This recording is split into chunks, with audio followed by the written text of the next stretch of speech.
La misericordia de Dios en sí, esta palabra tiene en su profundidad muchísima importancia dentro del texto del Antiguo Testamento y la teología del Antiguo Testamento.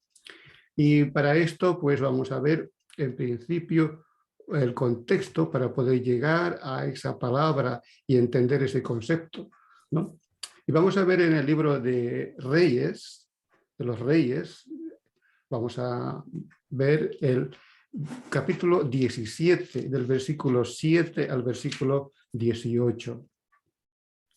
Tanto el libro de los Reyes, tanto a Primera y Segunda Reyes, pues estos dos libros explican los periodos monárquicos. Hay bastantes reyes entre Israel y también Judá. Y el fin es que el pueblo de Dios pueda seguir adelante con esta historia de la que cuenta, con una fe sólida, con un único Dios que controla la historia universal.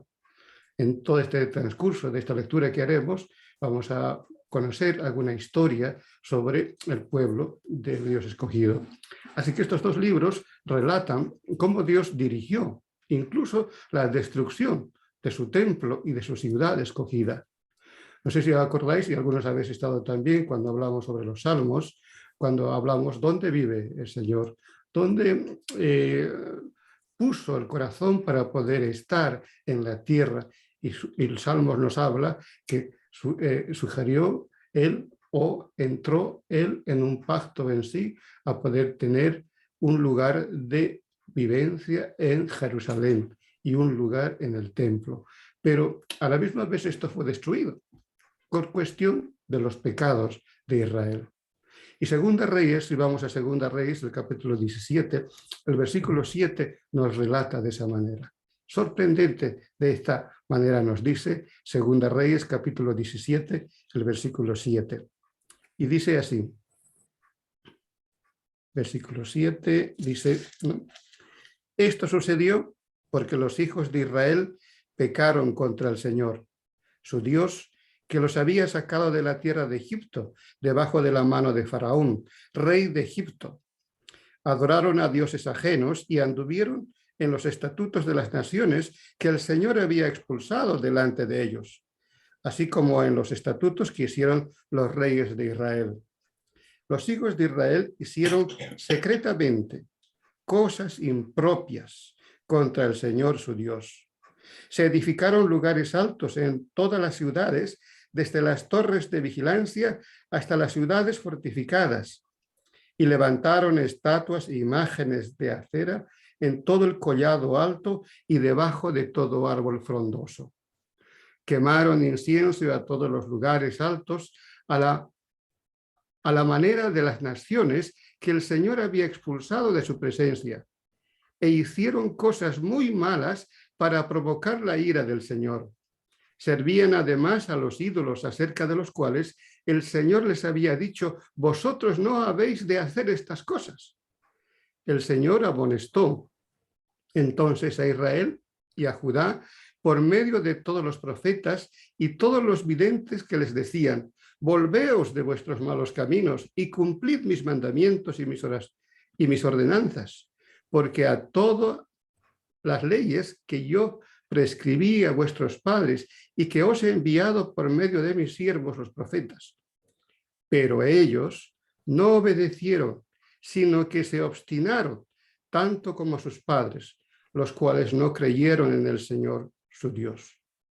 Desecharon sus estatutos, el pacto que él había hecho con sus padres y los testimonios que él les había prescrito, pues siguieron las vanidades y se hicieron vanos, y ellos mismos por imitar a las naciones que estaban alrededor de ellos, aunque el Señor les había mandado que no obraran como ellas.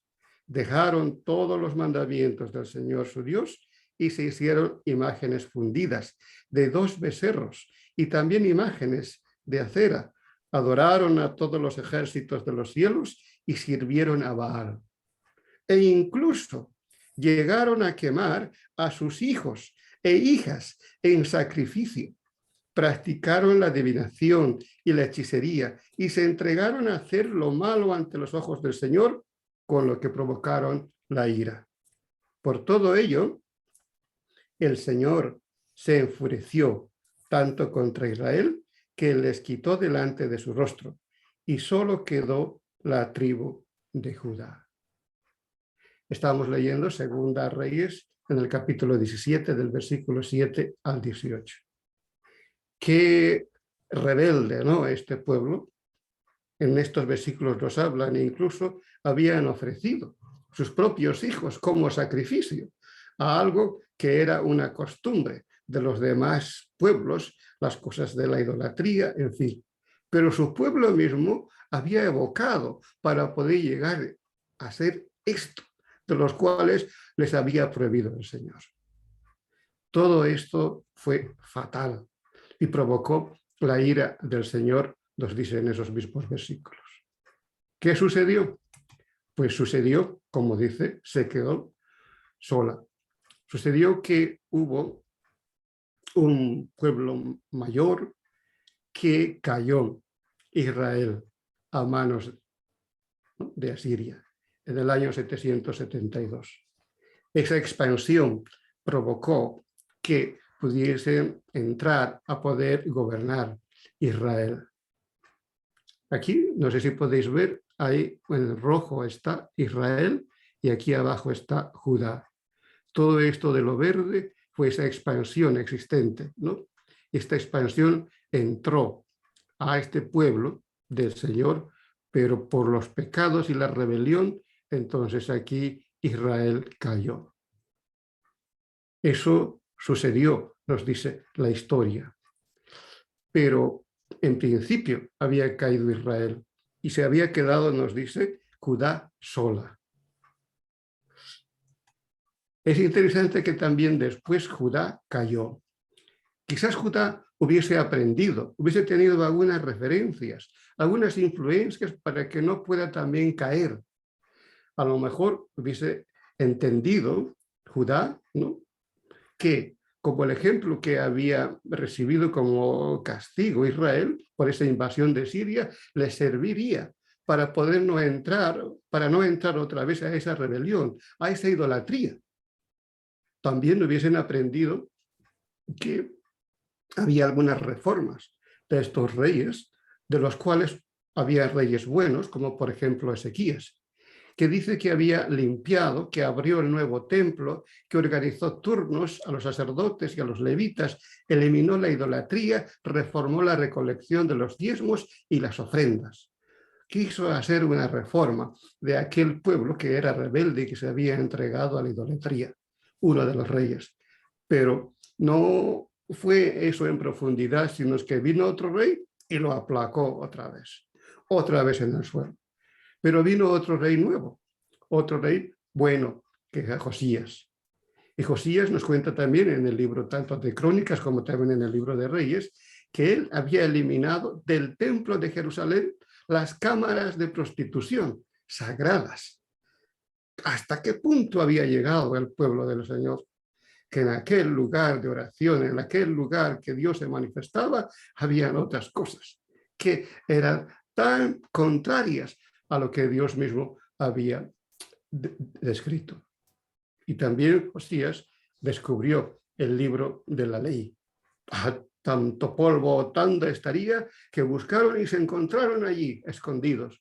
Y allí estaba el libro de la ley, Deuteronomio, dada, dice, por medio de Moisés. O las exhortaciones también, de los cuales hablaba Jeremías y Ezequiel. Entonces sucede que a lo mejor tomando nota de lo que había acontecido de Israel, del castigo, de las reformas que había, de las exhortaciones, hubiesen entregado de una manera diferente, pero no fue así. En Segunda Reyes, en el capítulo 17, del que estamos, el versículo 19 dice así: pero ni aún Judá. Estamos en Segunda Reyes, capítulo 17, versículo 19. Y dice, pero ni aún Judá guardó los mandamientos del Señor, su Dios, sino que anduvieron en las costumbres que Israel había establecido. Entonces desechó el Señor a toda la descendencia de Israel. los afligió, los entregó en manos de saqueadores, hasta echarlos de su presencia. Si vamos en el capítulo 24 del mismo libro, capítulo 24, leemos del versículo 1 al 3, también nos relata de la manera en que había procedido. Capítulo 24, el versículo 1 al 3 dice así: en su tiempo Nabucodonosor, rey de Babilonia, subió en campaña y Joacim se convirtió en su siervo durante 3 años. Pero luego volvió a rebelarse contra él, y el Señor envió contra Joacim fuerzas de caldeos y sirios y moabitas y amonitas. Los envió contra Judá para que les destruyera, conforme a la palabra que el Señor había anunciado por medio de sus siervos de los profetas. Ciertamente vino esto contra Judá por mandato del Señor, por apartarles de su presencia. Pues sí, Judá, que había quedado un remanente por allí, del cual no quiso también entrar en los caminos del Señor, cayó, y esto sucedió entonces que Babilonia entró a las manos de Babilonia en el año 586. En esta parte verde que veis aquí, ese fue el gobierno de todo Babilonia. Aquí podemos ver los países que actualmente están, por ejemplo, Irak, Siria, Turquía, Jordania, Irán, ¿ven? Y los lugares donde actualmente están subrayados, por ejemplo, Babilonia, actualmente no han cambiado esos nombres desde aquel entonces que nos cuenta la Biblia. Actualmente tienen estos nombres, como Babilonia, como Damasco, ¿no? Como Amán, como Gaza. Seguramente hemos escuchado por las noticias estos países, estos lugares. Pues mirad que esta rebelión de su pueblo sucedió tanto con Israel como Judá, que cayeron rebeldes. Y esto fue sorprendente, ¿no? Porque nos cuenta en el capítulo 25, en el versículo 1 hasta el 21, la manera en que había caído Judá. Nos vamos al 25, siempre en Segunda Reyes, el capítulo 25, y veamos el versículo 1 rápidamente hasta el 21. Y dice así: aconteció en el 9º año de su reinado, el día 10 del mes 10, que Nabucodonosor, rey de Babilonia, llegó con todo su ejército contra Jerusalén. Los sitió y levantó torres alrededor de ella. La ciudad estuvo sitiada hasta el año 11 del rey Sedequías. A los 9 días del 4º mes acarreó el hambre en la ciudad, y cuando la gente no tenía ya nada que comer, abrieron una brecha en el muro de la ciudad. Aunque los caldeos la tenían rodeada, todos los hombres de guerra huyeron durante la noche por el camino de la puerta que estaba entre los 2 muros, junto a los huertos del rey. El rey se fue por el camino de Araba, pero el ejército de los caldeos lo siguió y lo apresó en las llanuras de Jericó, tras haberse dispersado todo su ejército. Preso, pues, el rey lo llevaron a Ribia ante el rey de Babilonia y le dictaron sentencia contra él. Degollaron a los hijos de Sedequías en su misma presencia. A él le sacaron los ojos, le ataron con las cadenas y lo llevaron a Babilonia. Esta era la táctica en el Antiguo Testamento. Tenía Jerusalén aquellos muros. Cómo se enorgullecían en los Salmos también nos cuentan, ¿no? Habíamos hablado también sobre ello. El pueblo de Israel decía: Dios está con nosotros, con estos muros, ¿quién contra nosotros? Pero había rodeado a los ejércitos de Babilonia, nos cuenta en el versículo 1. ¿Qué ha pasado? Pues no dejaron pasar a nadie, ni agua, ni alimento, ni nada. Duró 1 año y medio. Entonces la ciudad, dice en el versículo 3, tenían hambre. ¿Y qué sucedió? Abrieron una brecha. Los que tenían que defender allí del pueblo de Judá se escaparon. Se escaparon, abrieron una brecha y también se fue el rey. Y lo cogieron a él, nos cuenta, ¿no? Y se llevaron al cuartel militar de Babilonia y degollaron a sus hijos en presencia del rey mismo para que vea, y le quitaron los ojos. Pero también nos cuenta la catástrofe de aquel templo a partir del versículo 8 nos dice. En el mes quinto, a los 7 días del mes en el año 19, Nabucodonosor, rey de Babilonia, llegó a Jerusalén. Nabuzaradán, capitán de los guardias, siervo del rey de Babilonia, incendió la casa del Señor. La casa del rey, de todas las casas de Jerusalén, también prendieron fuego a todas las casas de los príncipes. Todo el ejército de los caldeos que acompañaban al capitán de la guardia derribó los muros que rodeaban a Jerusalén. Entonces Nabuzaradán, capitán de la guardia, se llevó a los cautivos del pueblo que habían quedado en la ciudad y a los que habían pasado el rey de Babilonia, a los que había quedado a la gente común. Nabuzaradán, capitán de la guardia, dejó a algunos de los pobres del país para que labraran las viñas y la tierra. Los caldeos quebraron las columnas de bronce que estaban en la casa del Señor, las basas, el mar de bronce que estaban en la casa del Señor. Se llevaron el bronce a Babilonia. También los caldeos se llevaron los calderos, las paletas, las despabiladeras, los cucharones, todos los utensilios de bronce con los que ministraban, incensarios, cuencos, los objetos de oro y de plata, todo lo llevó el capitán de la guardia. No era posible calcular el peso de las 2 columnas, el mar y de las basas que Salomón había hecho para la casa del Señor. La altura de una columna era de 9 metros y tenía encima el capitel de bronce, y la altura del capitel era de unos 2,5 metros, y sobre todo el capitel había una red y granadas alrededor, todo de bronce, igual labor en la obra de columna con su red. El capitán de la guardia tomó entonces preso al sumo sacerdote Seraías, el segundo sacerdote Sofonías y a 3 guardias de la vajilla.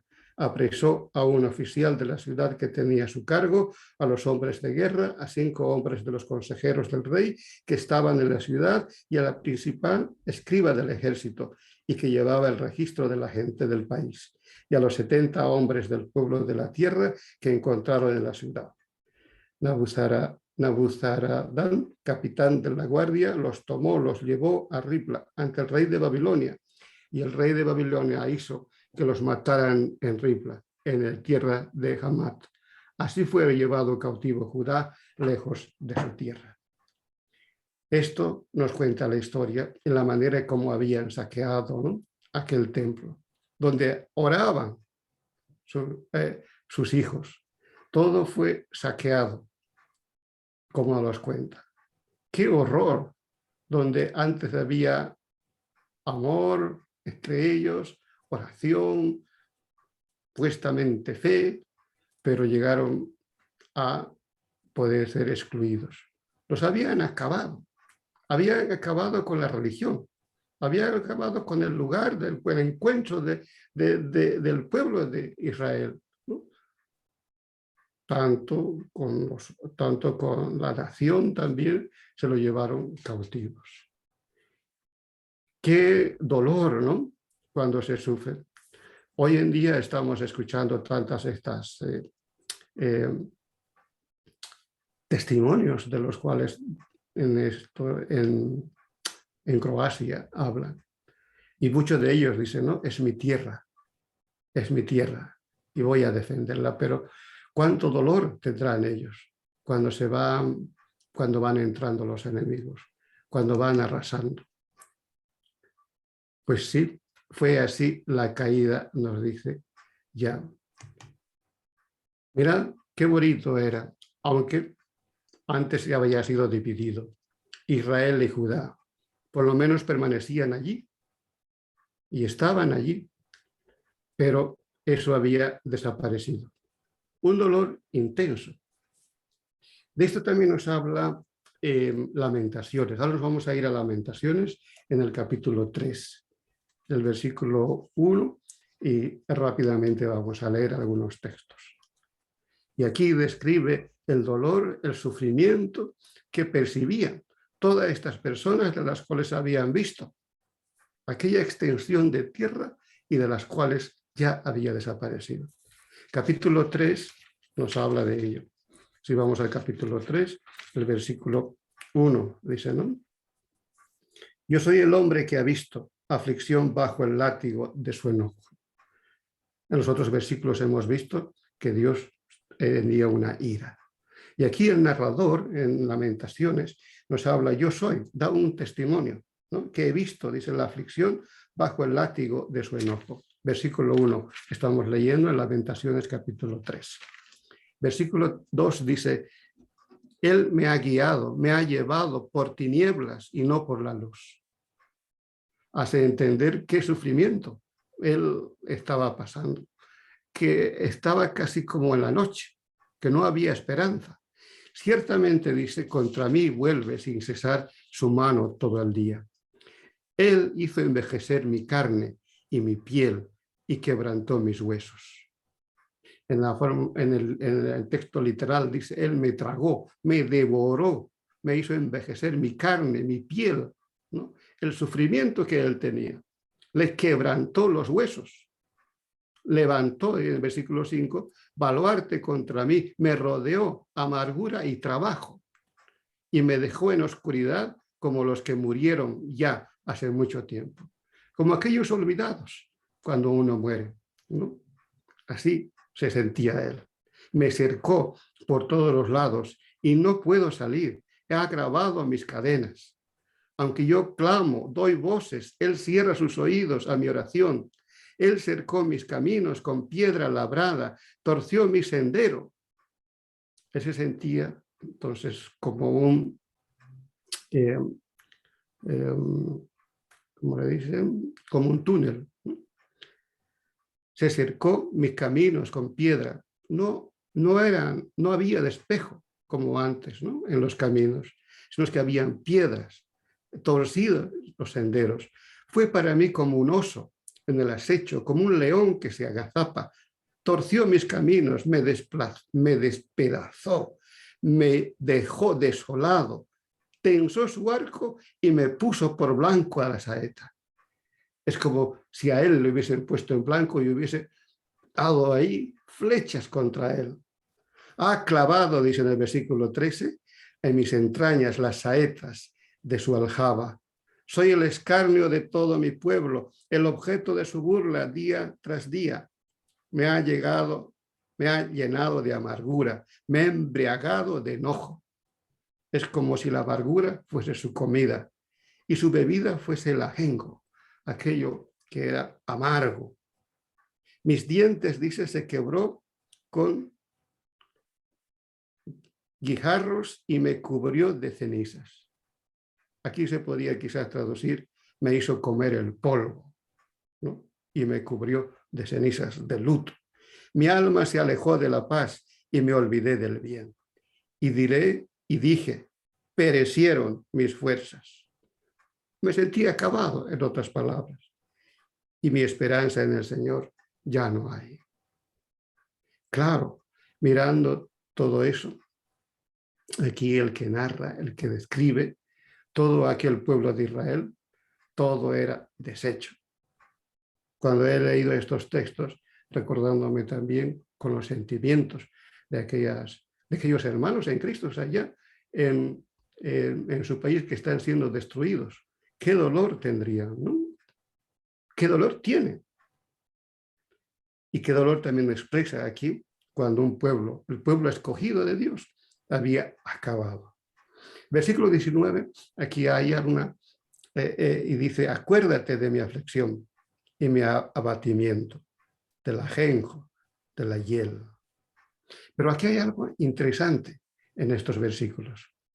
Cuando dice, perecieron mis fuerzas, es como si todo hubiese acabado, y luego dice, acuérdate. Pero hay algo que sí, no en sí está hablando que Dios se acuerde, sino es que el narrador dice, yo me acordaré de algo, él mismo. ¿Y qué es? Y es algo en el versículo 22 que resalta. Y dice que la misericordia del Señor no hemos sido consumidos. da una respuesta de toda esa descripción del sentimiento que estaba llegando, del acabose que se sentía, pero dice, algo me acordaré, ¿no?, de la misericordia de Dios. Y aquí hay algo interesante en esta palabra misericordia. La misericordia que habla en Lamentaciones. Todos nosotros lo hemos leído y nos llena de mucha alegría cuando leemos estos versículos, ¿no? Por la misericordia de Jehová no hemos sido consumidos, porque nunca decayeron sus misericordias. Nuevas son cada mañana, grande es tu fidelidad. Mi porción es Jehová, dijo mi alma, por tanto en él esperaré. Lamentaciones 3:22, del libro que estamos leyendo. Pero hay algo también que hay que señalar sobre esta palabra. ¿Qué significa misericordia? En el texto del Antiguo Testamento, la palabra misericordia tiene una profundidad tremenda. Es una palabra fundamental dentro de la teología del Antiguo Testamento. La palabra en sí en el hebreo es Gesed. Y tomad atención lo que significa, la que tiene la idea. No es en sí misericordia la que está escrita en nuestras palabras solamente, ¿no?, como si fuese algo, como lo entendemos nosotros en nuestro vocabulario, una misericordia de algo. Sino la idea es más profunda. La idea es esta. La idea es de sentimiento profundo, por relaciones unidas con un vínculo auténtico y constante. Es una cuestión de algo que tiene en el corazón y lo hace auténtico y lo hace constante. Una constancia que tiene un valor con amor, con fidelidad, con misericordia, con bondad, con ternura. Y tiene que ver con un derecho de responsabilidad recíproco. Aquí está hablando de un pacto. Pero todos los pactos que se han realizado con el Señor en el Antiguo Testamento se ven que son incondicional. Solamente hay uno que es condicional, pero todos son incondicionales. Y aquí está hablando de ello, de esa profundidad, de ese constante valor que hay, ¿no?, de esa ternura, de esa responsabilidad. Pero no es una obligación, sino es una actitud de gracia.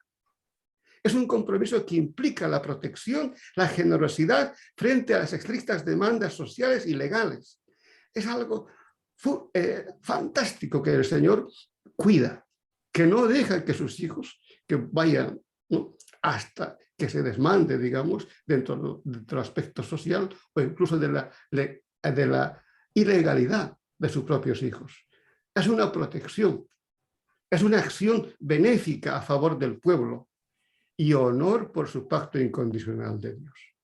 Claro que todo esto en su profundidad no lo podemos encajar con una palabrita, significa muchísima cosa más que es la misericordia.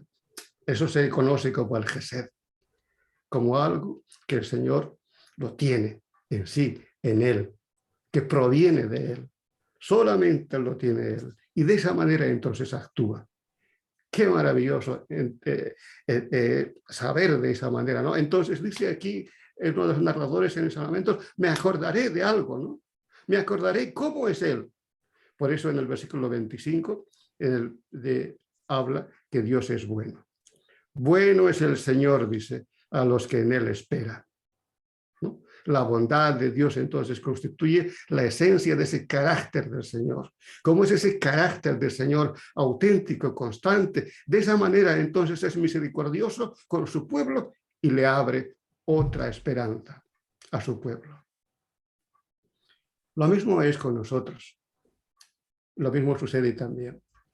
Así podemos entender, como está relatando esta historia, que sucedió también con nosotros.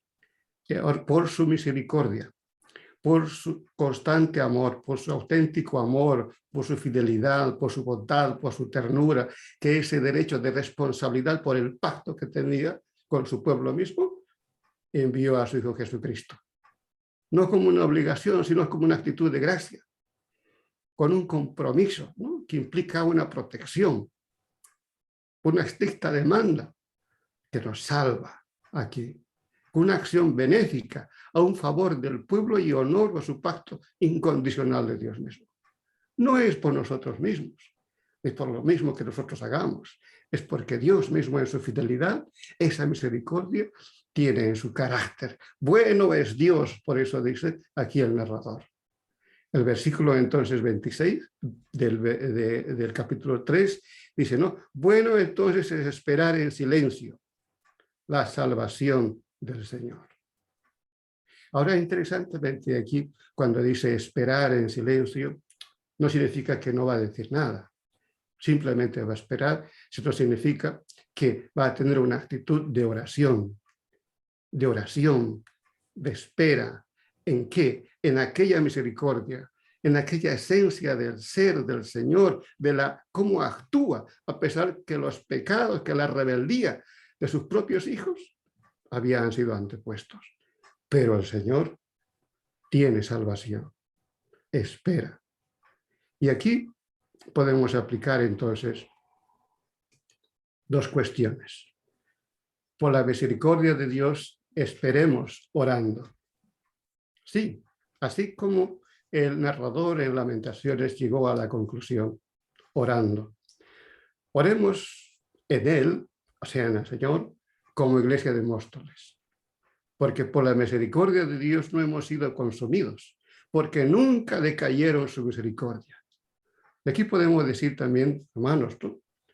Las cuestiones que se han realizado, las decisiones que se han llevado, tal vez dentro de la Iglesia, o incluso dentro de los pecados, hubiésemos sido consumidos realmente por nuestra rebeldía, ¿no?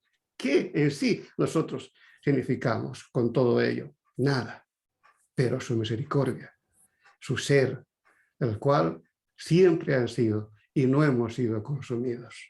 Entonces nuestra esperanza, nuestra oración en la salvación de Él, que seguirá continuando y que sigue continuando para su eternidad, en eso nos tenemos que agarrar, orando en Él. También podemos decir como familias, ¿no? Oremos en Él como familias de la Iglesia. ¿Por qué? Porque nuevas son cada mañana, nos dice el versículo, y grande es tu fidelidad. Hermanos, es algo fenomenal nuestro Señor. Es para darle gloria, honra, alabanza, es para entregar nuestro corazón, es para realmente tirarnos al suelo, ¿no? Y adorarle a Él. Porque grande es Él en su misericordia, que cada mañana nos será nuevas. Apliquémoslo de esa manera, que quizás en nuestros corazones también podemos sentir, ¿no? Ese desgarro. Pero el Señor cada mañana nos dará oportunidad por su esencia de ser, su amor, ¿no? Como anteriormente hemos visto el significado de esta misericordia. Por ese constante, por ese auténtico, por esa fidelidad, por esa bondad, por esa ternura que existe, ¿no? Ese derecho que Él tiene para nosotros, el cual ya lo tenemos con el Señor Jesucristo, su Espíritu. Y lo hace no como obligación, sino como una actitud de gracia, porque por su gracia entonces hemos sido salvos, nos dice el Nuevo Testamento, ¿no? Por ese compromiso que Él tiene de protección, por esa demanda, ¿no? Social y legal. El Señor nos va a cuidar, nos va a proteger. Él lo ha dicho, siempre y cuando estemos en su obediencia de Él, en Él. Por eso se escriben entonces estos libros de Primera y Segunda Reyes, incluso de Crónicas también, y nos relata esta historia para que aprendamos. Que no pase como a sus pueblos, ¿no? Que aunque su pueblo también incluso fue rebelde, su misericordia también está por delante. Así lo será.